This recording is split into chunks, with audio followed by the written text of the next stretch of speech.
साथियों, आज हम जिस मूवी को एक्सप्लेन करने जा रहे हैं उस मूवी का नाम है इन द हार्ट ऑफ सी। बड़ी बेहतरीन मूवी है, एंड तक जरूर देखना, आपको इसकी कहानी काफी पसंद आएगी।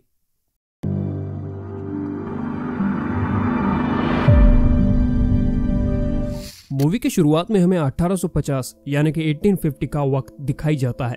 यहीं पर हमें एक राइटर को दिखाई जाता है जो कि काफी फेमस होता है। वो राइटर यहाँ पर किसी से मिलने के लिए आया होता है। अब वो राइटर एक घर के दरवाजे पर जाकर खटखटाता है और उस घर में एक लेडी रहती है और वो लेडी उसे यहाँ से वापस जाने के लिए कहती है, क्योंकि वो समझ रही थी कि शायद ये कोई कस्टमर होगा। लेकिन वो राइटर तभी अपने बारे में उस लेडी को बताने लगता है। वो कहता है कि मैं एक राइटर हूँ, ना कोई कस्टमर, प्लीज दरवाजा खोलिए। अब यहाँ पर वो लेडी समझ जाती है और उस राइटर को अंदर बुला लेती है। ये राइटर इस घर में उस लेडी के हस्बैंड को मिलने आया था और उस लेडी के हस्बैंड का नाम थॉमस होता है, जो कि एक बूढ़ा इंसान था। और ये राइटर उस आदमी यानी कि थॉमस से कहानी सुनने के लिए आया होता है। लेकिन जैसे वो राइटर थॉमस से मिलता है तो थॉमस उस राइटर के इंसल्ट करने लगता है। थॉमस उसे कहता है, इतनी दूर से तुम मुझसे मिलने आए हो। लेकिन ये राइटर थॉमस के गुस्से को इग्नोर कर देता है। वो राइटर थॉमस से कहता है कि मैं आपके पास एक कहानी सुनने के लिए आया हूँ। और ये राइटर थॉमस को पैसे भी देने की बात करता है ताकि वो उसे कहानी बता सके। इतना कहते ही ये राइटर थॉमस के सामने अपने सारे पैसे भी रख देता है।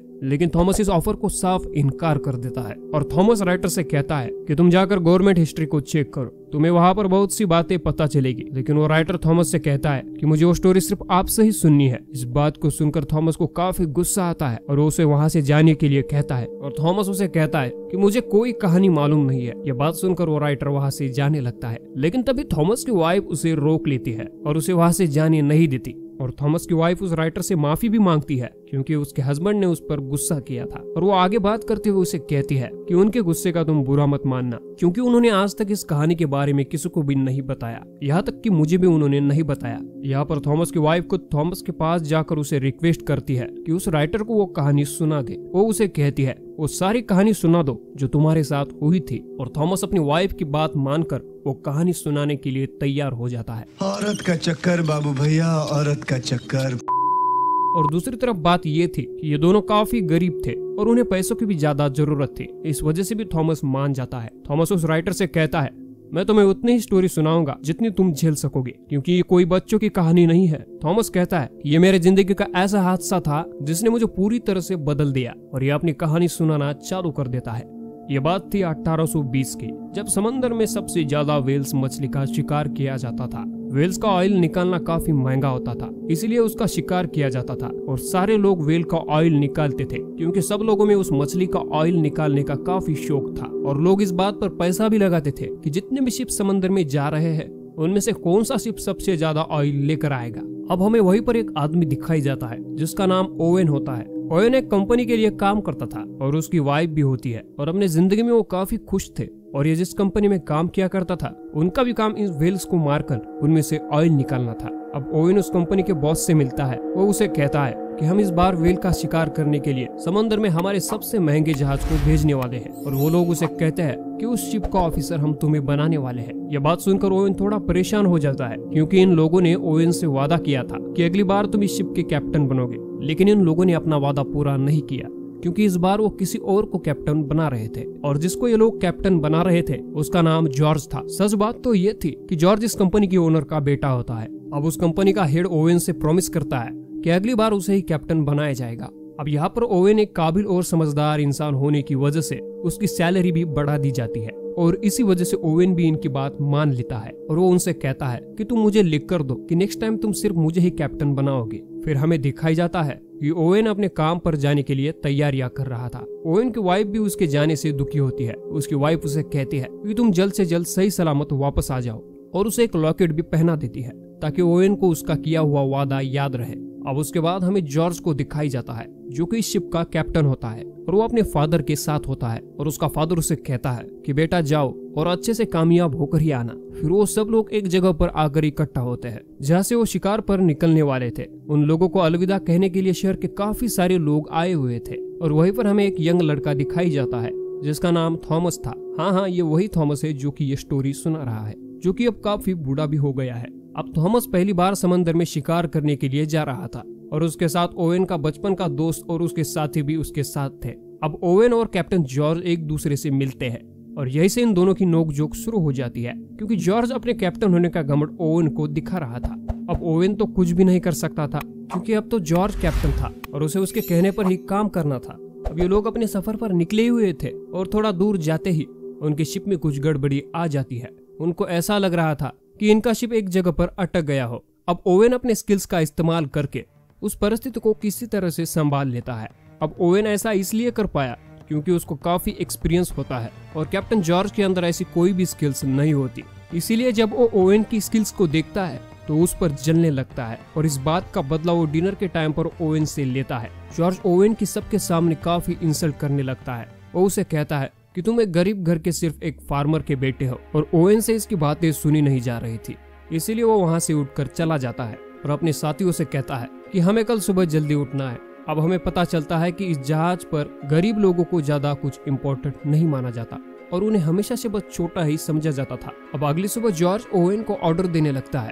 बिना कुछ कहे ओवेन को जॉर्ज का ऑर्डर मानना ही पड़ता था, क्योंकि जॉर्ज कैप्टन होता है और एक शिप पर कैप्टन का ऑर्डर मानना ही अच्छी बात मानी जाती है। अब थोड़ी देर बाद ओवेन का ध्यान एक समंदरी तूफान की ओर जाता है। वो जॉर्ज से कहता है कि आगे खतरनाक समंदरी तूफान है, इसलिए हमें शिप को वापस घुमाना होगा। लेकिन अपना जॉर्ज कैप्टन भाई ठहरा अकड़ू आदमी ये कहा उसकी बात मानने वाला था और वो ओवेन को इस बात के लिए मना कर देता है और इस शिप को तूफान की तरफ ही ले जाने का ऑर्डर देता है। जब ये लोग इस भयानक तूफान में फंस जाते हैं तभी भी ओवेन चिल्ला रहा था कि शिप को वापस घुमा दिया जाए, लेकिन अभी भी जॉर्ज अपनी ही जिद पर अड़ा हुआ था। वो उस शिप को और भी ज्यादा तूफान के अंदर लेकर जाता है। अब यहाँ पर शिप डूबते डूबते बची थी और ये लोग किसी तरह करके बाहर आ जाते हैं। अब इसके बाद जॉर्ज ओवेन से कहता है कि मुझे तुम्हें सबके सामने सॉरी बोलना होगा और हम इस शिप को वापस आइलैंड की तरफ लेकर जाएंगे, यानी कि हम वेल का शिकार किए बिना यहाँ से वापस चले जाएंगे। लेकिन ओवेन जॉर्ज को काफी समझाने लगता है। ओवेन जॉर्ज से कहता है कि तुम इस परिस्थिति को समझने की कोशिश करो और हम लोग ऐसे खाली हाथ वापस नहीं जा सकते, क्योंकि ये सब कुछ बहुत सारे लोगों की जिंदगी का सवाल भी है। वो लोग इस सोच में है कि हम लोग वेल का ऑयल निकाल कर ही वापस आएंगे और किसी तरह ओवेन जॉर्ज को मना लेता है और ये लोग अपने सफर पर आगे बढ़ते हैं। अब इसके बाद हमें 3 महीने बाद का वक्त दिखाई जाता है। ये ऐसी जगह पर पहुंच जाता है जहां पर उनको बहुत सारी वेल्स मिल जाती है और ये लोग वेल्स का शिकार करने के लिए निकल जाते हैं। तभी ओवेन एक वेल पर अटैक कर देता है और उसे मार डालता है। बाद में ये लोग वेल को अपने शिप पर लेकर आते हैं और उसका ऑयल निकालने लगते हैं। अब वेल के अंदर थॉमस को भेजा जाता है, क्योंकि वो साइज में काफी छोटा था।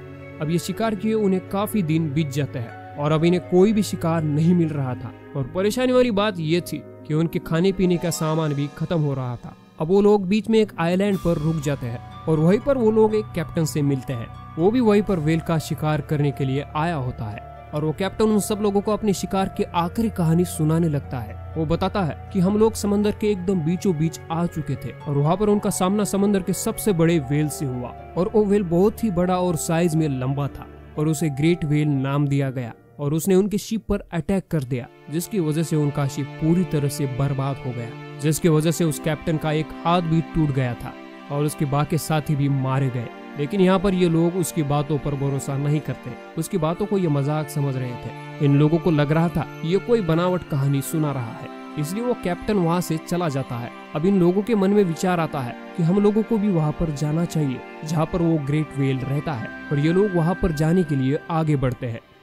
अब हमें फिर से 14 महीने के बाद का वक्त दिखाई जाता है कि ये लोग उस ग्रेट वेल के एरिया के पास पहुंच जाते हैं और ये लोग अपने हथियार और बोट्स लेकर वहां पर जाने लगते हैं। ये लोग आगे बढ़ ही रहे होते हैं तभी ओवेन के बोट पर कोई अटैक कर देता है, जिसकी वजह से वो लोग पानी में गिर जाते हैं और वो लोग अपनी आंखों के सामने उस ग्रेट वेल को देखते हैं। ये ठीक ऐसा ही वेल होता है जैसा उस कैप्टन ने उन्हें बताया था। लेकिन तभी वो ग्रेट वेल वहां से जाने लगता है, लेकिन ओवेन के कुछ साथी अभी तक उस छोटी सी बोट में बैठे हुए थे और वो लोग एक वेल पर अटैक कर देते हैं। ये लोग उस वेल को तो मार डालते हैं, लेकिन ऐसा करता हुआ देख वो ग्रेट वेल उन्हें देख लेती है और वो ग्रेट वेल आकर उनके शिप पर अटैक कर देती है, जिसकी वजह से वो शिप पानी में डूबने लगती है। जॉर्ज भी अपने बोट में बैठा ही हुआ था और ये सब कुछ देख रहा था। अब इनका शिप तो डूब रहा था, इसलिए जॉर्ज सबको ऑर्डर देता है कि जल्दी से तुम इस शिप को छोड़ दो और जितना भी खाने पीने का सामान होता है उसे अपने साथ ले आते हैं और ये सभी लोग अपने बोट्स में आ जाते हैं। अब वो लोग अगली सुबह वहाँ से निकलने के लिए कोई रास्ता देख रहे थे, लेकिन अब उन लोगों का वहाँ से निकलना काफी मुश्किल हो चुका था, क्योंकि वो लोग फिर एक बार एक समुद्री तूफान में फंस चुके थे।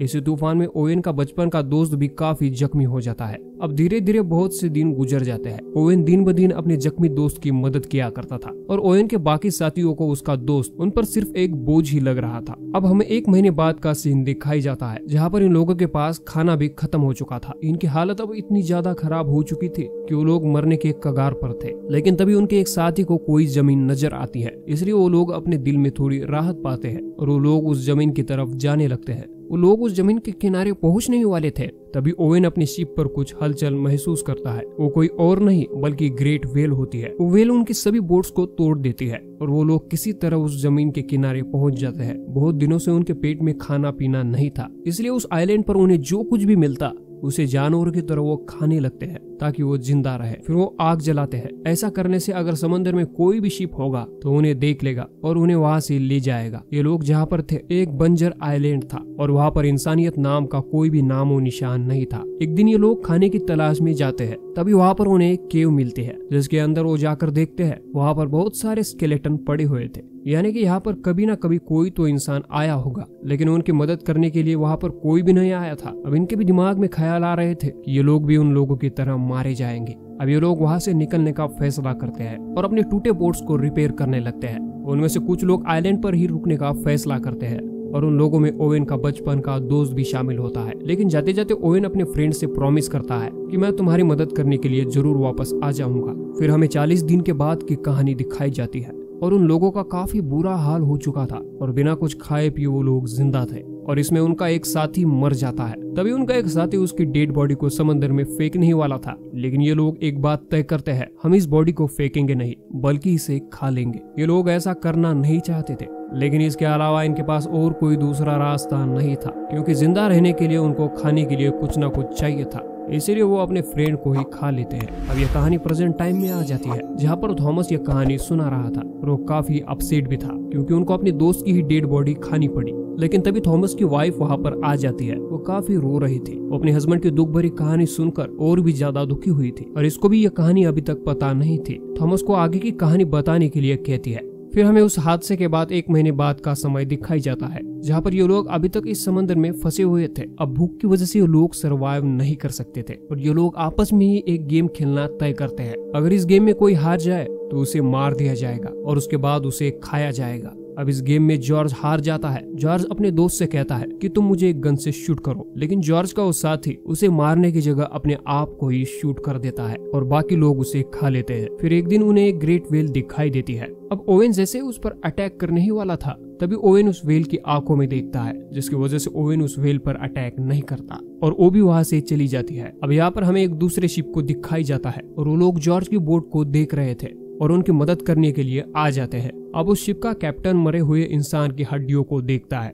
और वो देखकर उसका दिमाग पूरी तरह से हिल जाता है और जिस बोट में ओवेन और थॉमस थे वो बोट दूसरे बोट से अलग हो चुकी थी और इनका काफी बुरा हाल था और ये दोनों मरने की कगार पर थे। लेकिन तभी ओवेन एक शिप को देख लेता है और ये लोग किसी तरह उस शिप को बुलाते हैं और इस खतरनाक घटना से वो बच जाते हैं। उन लोगों को बचाकर उनके घर पर वापस लाया जाता है और शहर के लोग उन लोगों को देखकर काफी हैरान हो जाते हैं, क्योंकि उन लोगों ने सोचा था कि ये लोग कब का मर चुके होंगे और वहीं पर ओवेन की वाइफ उसका इंतजार कर रही थी और वो दोनों एक दूसरे से मिलते हैं। फिर वहीं पर ओवेन और थॉमस मिलते हैं, जहां ओवेन थॉमस को उसकी याद के लिए अपने गले की व्हेल पिन को उसे दे देता है। इसके बाद उस कंपनी के लोग ओवेन और थॉमस को अपने सफर की कहानी सुनाने के लिए बुलाते हैं। ओवेन को लगता है कि कोई भी इनकी कहानी पर भरोसा नहीं करेगा, इसलिए ओवेन वहां से जाने लगता है। ओवेन जाते जाते जॉर्ज से कहता है कि तुम उस शिप के कैप्टन थे, तो तुम ही उनको ये सारी कहानी बता दो और जॉर्ज सारी बातें उनको बता देता है। उन लोगों को बस एक कहानी एक मजाक ही लग रही थी।